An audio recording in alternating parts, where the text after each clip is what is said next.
কুয়েটের spectrum ক্লাবের আয়োজনে প্রথমবারের মতো জাতীয় পর্যায়ের চাকরি মেলা 2025 অনুষ্ঠিত হয়েছে। 13 ও 14 জানুয়ারি 2 দিন ব্যাপী এ মেলায় দেশের শীর্ষস্থানীয় 19টি কোম্পানি অংশগ্রহণ করে।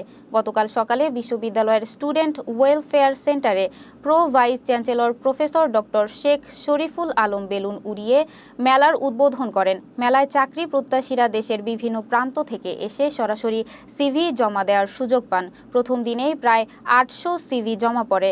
স্পেকট্রাম ক্লাবের প্রেসিডেন্ট নাহিয়ান ইমদাদ লামিম জানান, এই মেলার উদ্দেশ্য গ্রাজুয়েটদের দক্ষতা বৃদ্ধি এবং প্রতিষ্ঠিত কোম্পানির সঙ্গে সংযোগ স্থাপনের সুযোগ করে দেওয়া।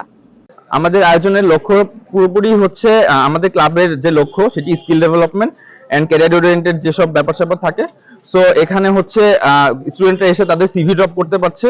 তারা গ্র্যাজুয়েশনের পর তো সবাই চাকরির খোঁজে থাকবে, সো সেই হ্যাসেলটা যেন তাদের না নিতে হয়, সেজন্য সকল কোম্পানিকে আমাদের এই ক্যাম্পাসে আমরা আনতে সক্ষম হয়েছি।